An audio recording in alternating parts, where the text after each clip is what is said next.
Salut internaute, bah là c'est chaud, hein. Je reviens de Belgique, ça chauffe. Hein.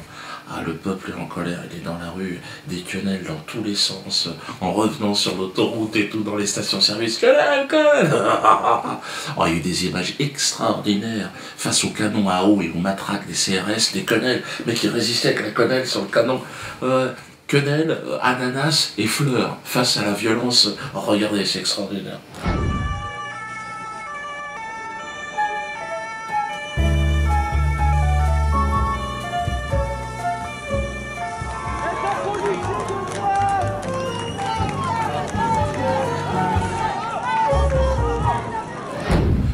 Que la révolution est en marche. Une révolution par la farce, l'humour, la dérision extraordinaire. Les esclavagistes banquiers d'ailleurs sont nerveux, très très nerveux. Et puis alors tout ce qu'ils entreprennent foire carrément. On l'avait vu avec le film sur Ilan Halimi. Vous vous souvenez? Mais si, le film, enfin c'est vrai qu'il a fait 50 000 entrées, je crois, la première semaine. Non, je te jure, même Jean-Marie Bigard, il se foutait. Si, il me disait, Jean-Marie, j'ai fait le film qui a fait le moins de public. Non, non, c'est fini. C'est le film d'Arcadie maintenant. Qui aurait pu croire qu'une chose pareille pouvait arriver? Et pourtant, tout est vrai. Bien trop vrai. C'est vrai que c'est rapide, intergalactique, les gens n'en ont plus rien à foutre de ce genre de manipulation, et puis les gens en ont marre d'être pris pour des cons. Moi j'ai lu les critiques sur Allociné, hein. On peut pas dire que c'est moi qui les ai faites. Hein. Oh les gens, s'ils ont payé 10 €, ils sortent de là, ils sont pas contents. Un jeu d'acteur nul, très mauvais, une torture pour le public et pour la mémoire de ce pauvre jeune homme. Non, je devrais pas rire, mais franchement... Arcadie, t'es nul. J'espère juste que cette bouse n'a pas été subventionnée par nos deniers. Alors là, malheureusement, je peux pas remonter le moral. Si, on a certainement payé. Qu'est-ce qui nous arrive? Ils ont tué Ilan une seconde fois, mal joué, affligeant, donne la nausée, honteux, effrayant, malsain, communautariste, un mélange subtil entre Joséphine, ange gardien, et nuit et brouillard. De la merde. Au moins, je dirais, les commentaires sont vraiment à se pisser dessus. Moi, je recommande, mais vous allez sur Allociné, hein, n'allez pas voir le film, et regardez juste les commentaires. C'est 1 heure de comédie. T'as au moins réussi ça, Arcadie.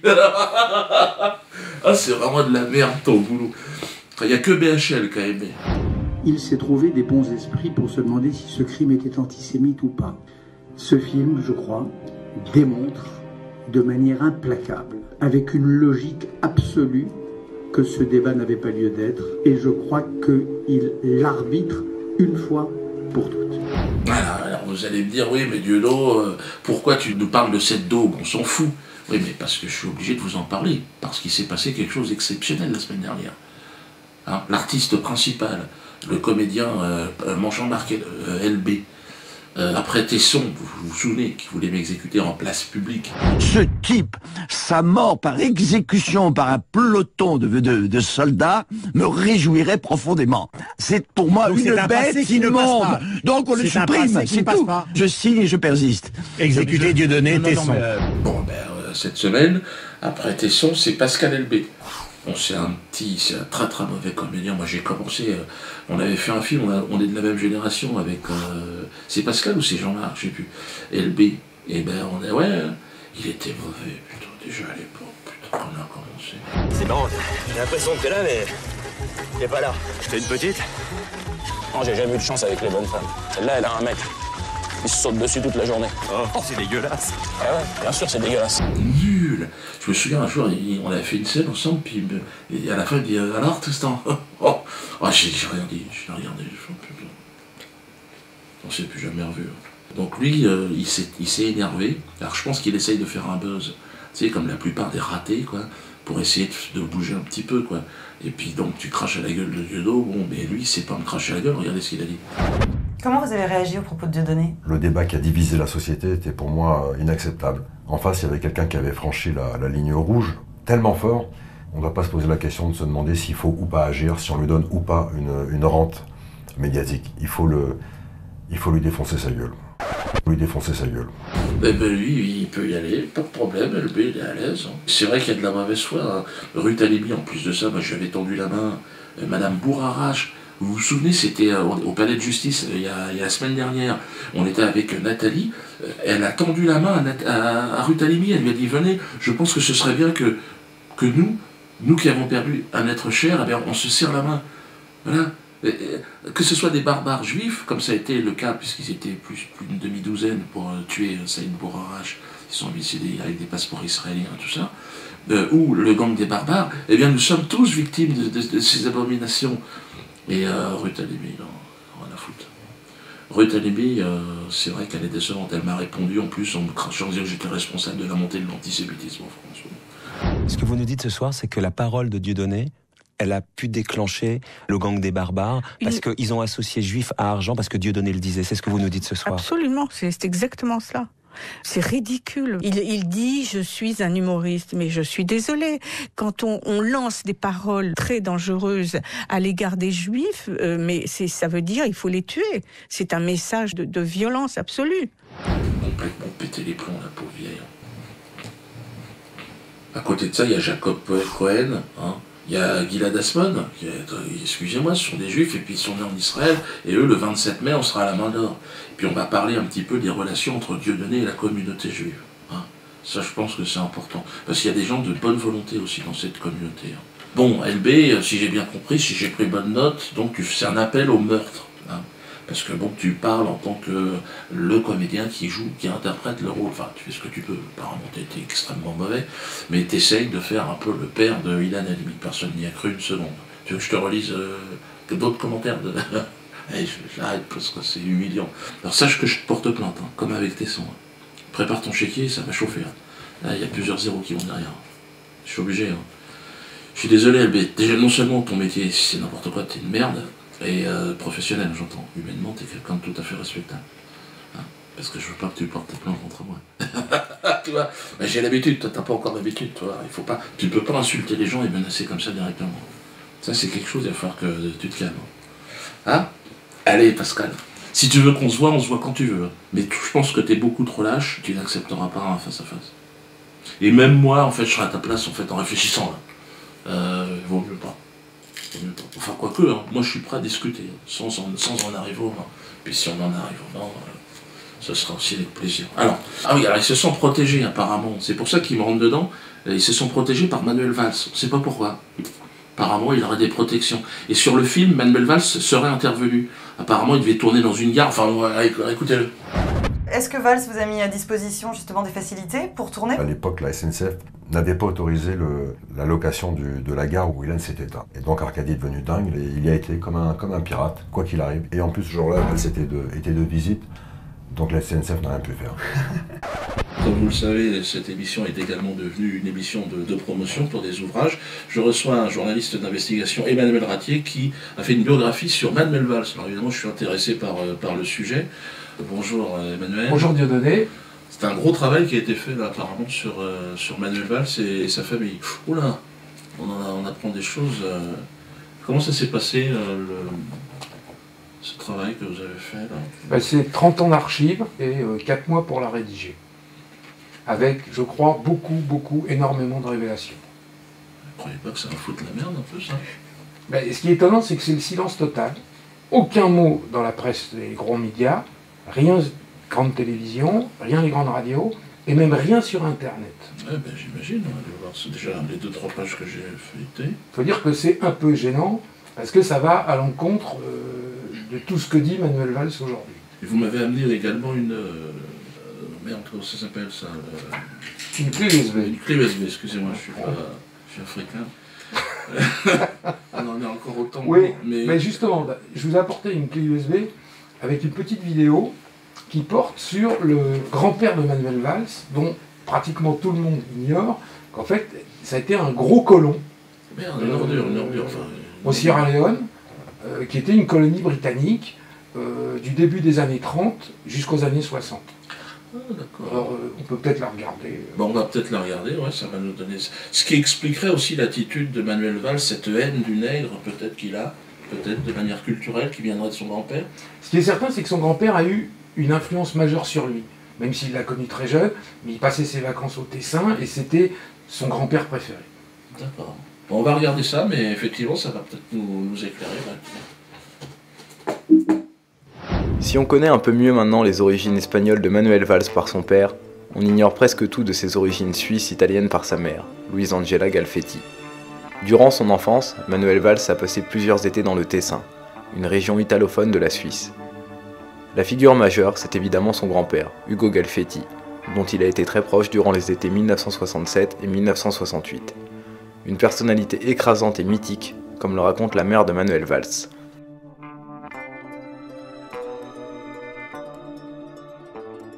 Ce que vous voyez sur ces images, ce n'est pas un mercenaire, mais Ugo Galfetti en action. Ce colosse était en fait beaucoup plus africain que suisse. Il a passé avec son frère Plinio près de 50 ans au Sierra Leone, une colonie de l'Empire britannique située entre la Guinée et le Liberia. Les deux frères sont arrivés dans les années 30. Autour de la Rock-Up Trading and Transport Company qu'ils ont racheté à d'autres Tessinois, les frères Galizia, ils ont construit un véritable empire à Rocopre et à Freetown, la capitale, avec des commerces, des hôtels, des plantations, un navire de commerce et même le trafic de l'or. 1961, année de l'indépendance que le grand-père de Manuel Valls a très mal vécu, a signifié la fin de ses ambitions de gros commerçants colons. Atteint par le mal africain, il y est quand même retourné plusieurs fois après l'indépendance pour de longues périodes. En tant que gros homme d'affaires, le grand-père de Manuel Valls déléguait bon nombre de ses tâches à des régisseurs, comme Antonio Robiani qu'on voit ici raconter ses souvenirs. Me seguì la bestia nera dalla ditta Galizia, in principio. Tant'è vero che i Don, quando il figlio piangeva, diceva guarda che c'hai un Mr. Antonio, perché ma credevano forse un diavolo da quella parte lì, perché era sempre da tribulare con te neri, per quella. Però i neri che facevano bene, che sempre stai attaccato a me quelli mi portavano sempre, mi difendevano sempre bene. Perché capivano che me andavo via magari in canna sperla, ma a me però mai toccare ai negri. Donc là, Manu, tu comprendras bien que ton grand-père, on lui pisse à l'arrêt. Hein. Ah ouais, je lui chie dessus, hein. Sur toute ta famille de ce côté-là, crois-moi bien que tout ce côté colon en Sierra Leone, et on est nombreux. Hein. Et moi j'appelle les Africains, hein, n'acceptez pas qu'ils viennent chez vous, ce mec-là. Ah non, non, non, franchement, c'est pas possible. Hein. Puis alors, c'est une girouette, le gars. Ah bah, dans le sens du vent, systématiquement. Pro-palestinien, antisioniste à un moment donné, ouais. L'édification d'un mur honteux, la poursuite des colonisations, le sort des prisonniers, l'absence de dialogue, l'humiliation, bref, des événements qui ne vont pas dans le sens de la paix. L'accumulation insupportable, il y a encore quelques heures, de victimes. Il est plus que jamais nécessaire de souligner l'urgence de la création d'un État, d'une patrie viable, réelle, concrète pour les Palestiniens. Nous sommes responsables d'un long travail à mener collectivement afin de combattre la haine, les divisions et les préjugés. Il est parti avec, en plus, avec, c'est un scoop avec Maria Poulmier. Maria Poulmier, bon, c'est quelqu'un, elle a été étiquetée comme révisionniste. Bon, il faudrait lui poser la question. Mais c'est vrai que les chambres à gaz, elle n'est pas à 100% dessus. Hein. J'en ai discuté un petit peu. Il restait quelques pourcentages il y a quelques années, mais là, elle n'est pas persuadée que ça existait, les chambres à gaz. Bon, moi, après, chacun fait ce qu'il veut. Moi, sur les chambres à gaz, je ne répondrai pas. Mais en tout cas, apparemment, elle est partie avec Manuel Valls, et ils ont parlé de ça et tout dans l'avion. Hein. Et l'autre, il semblait... je ne veux rien dire, hein, mais bon, on va laisser parler Maria. Tiens, faire un flou. Faire un flou, flou, et des flous. Oui, j'ai connu personnellement Manuel Valls il y a quelques années, parce que nous étions très proches dans la solidarité avec la Palestine. Nous avons fait ensemble un voyage en 2001, alors que l'intifada venait d'éclater. Nous avons été reçus par le Fatah, nous déjeunions ensemble, nous allions au débat organisé par Daniel Warszawski à Jérusalem. Nous avons visité Rafah, le camp de Khan Younes, et Manuel Valls était quelqu'un de remarquable, de fascinant. Si jeune, le plus jeune maire de France. Il avait jumelé sa ville d'Evry avec le camp de Khan Younes. Pas un socialiste n'était à sa hauteur dans l'antisionisme. l'indignation face à ce qu'Israël faisait était... bon, on était exactement sur la même longueur d'onde. Bon, l'arrivée, vous savez, à l'aéroport d'Israël, là, tout le monde fait des blagues. Bon, ben, on en a fait aussi, Vous savez, parce que les douaniers israéliens, ils vous fouillent jusqu'à l'os, ils vous font patienter des heures et tout ça. Bon, tout le monde dira, ah oui, c'est Auschwitz, on connaît, enfin, on est arrivé, c'est déjà ça. Bon, bref. Alors, Manuel Valls est quelqu'un, je le répète, de sympathique, parce qu'il est spontané. C'est quelqu'un qui croit ce qu'il fait, qui croit ce qu'il dit, qui pense. Voilà, il pense.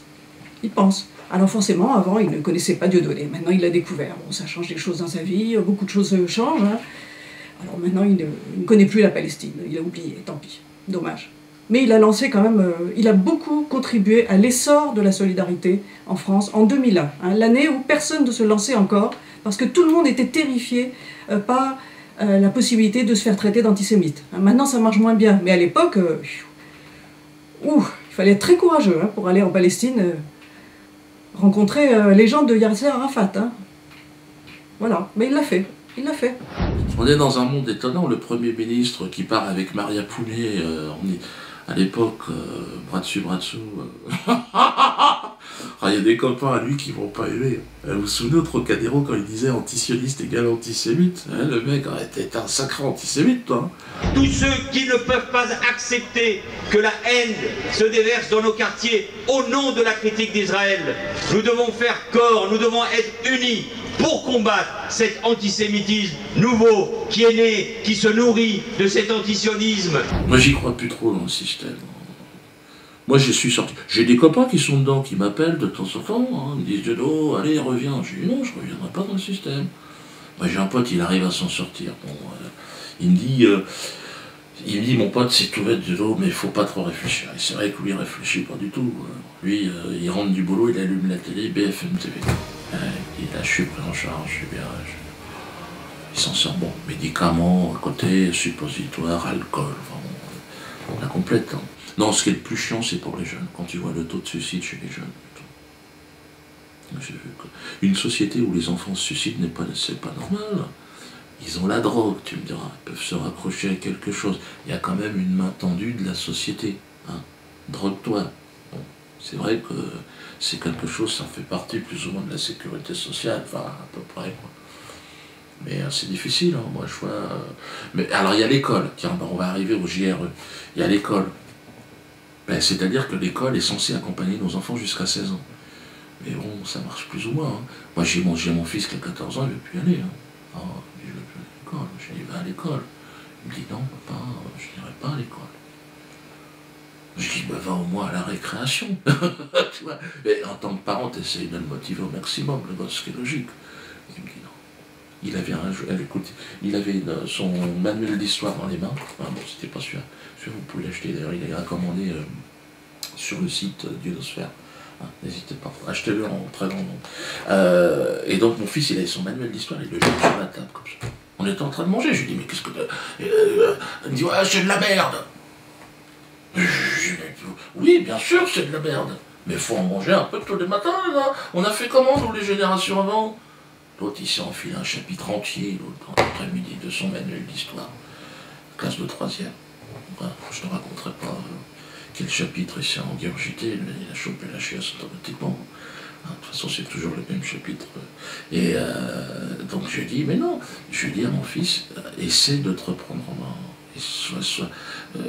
Il me dit, non, si je continue à aller à l'école, je vais finir comme un chômeur, encarté au Parti Socialiste ou à l'UMP. C'est ça que tu veux pour ton fils?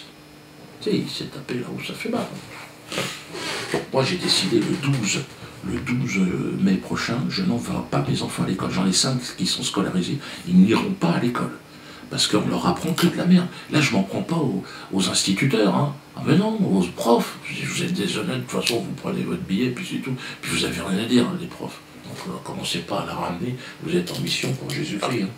Donc, moi, c'est simplement, j'ai envie de dire aux gens, n'envoyez pas vos enfants. C'est une idée de Farida Belgoul, c'est une initiative extraordinaire. C'était plus de 100 000 personnes. Mais vous vous rendez compte si on est des millions? Et vous êtes des millions à regarder cette émission.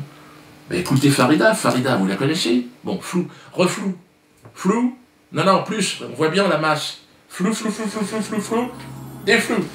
Pourquoi il ne faut pas aller à l'école, Dieudonne? C'est très simple, parce qu'il faut qu'on se mobilise tous pour sauver les enfants. Il faut sauver les enfants en France. Et pourquoi il faut sauver les enfants? Parce que les enfants sont en danger à l'école. On n'arrive pas à le croire, on ne peut pas le concevoir.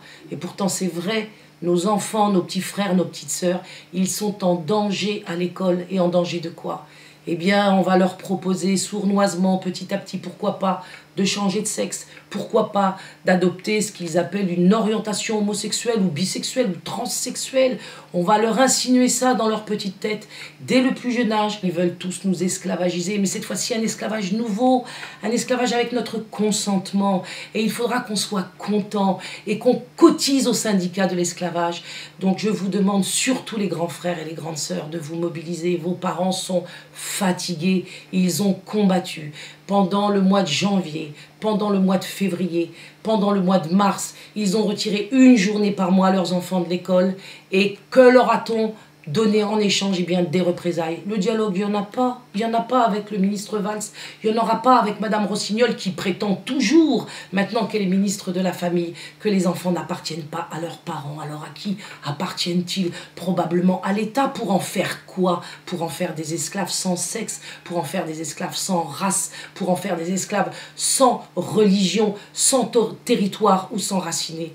Les parents ont combattu en janvier, en février, en mars, une fois par mois. Je leur ai proposé de retirer leurs enfants pour interdire la théorie du genre, parce que c'est comme ça qu'il s'appelle le mal aujourd'hui à l'intérieur de l'école. Il s'appelle l'idéologie du genre. Il le déguise sous un autre nom, il l'appelle l'ABCD de l'égalité, où on devient une femme, on devient un homme. L'appel que je veux lancer aujourd'hui s'adresse en particulier aux grands frères et aux grandes sœurs qui doivent impérativement, pour la journée du 12 mai, venir au secours de leurs parents qui ont été abattus par les représailles de l'éducation nationale. Représailles qui ont trouvé une multitude de complicités dans la société. Des évêques, des imams en grand nombre. Il y a des exceptions, mais les imams et les évêques ne sont pas avec nous. Les mouvements qui doivent normalement défendre la famille ne sont pas avec nous. Les associations de parents d'élèves non plus, les partis politiques. Il ne reste plus que vous, les grands frères et les grandes sœurs, pour venir au secours de vos parents, pour venir les soutenir. Et vous-même, lycéens et collégiens, n'allez pas à l'école le 12 mai, parce que le 12 mai, si vous n'allez pas à l'école, vous direz au pouvoir qu'il veut vous esclavagiser, vous enlever votre identité sexuelle, vous enlever votre identité raciale, vous enlever votre identité religieuse, que vous ne laisserez pas faire, que vous soutenez vos parents et que dans la bonne direction vous irez avec moi, avec Dieudonne, avec tous ceux qui se battent actuellement en France pour sauver la France, pour la résurrection de la France, mais aussi pour sauver le monde entier. Parce que si la France tombe, le monde entier tombera. Difficile à vous expliquer cela, mais la France, vous le savez, est un modèle que tout le monde suit. Soyons le modèle pour combattre, pour résister, et nous devons impérativement sauver nos enfants, sauver les petits frères, sauver les petites sœurs. Un moyen efficace, la journée de retrait de l'école, le 12 mai, avec moi et avec Dieudonne. Je compte sur vous.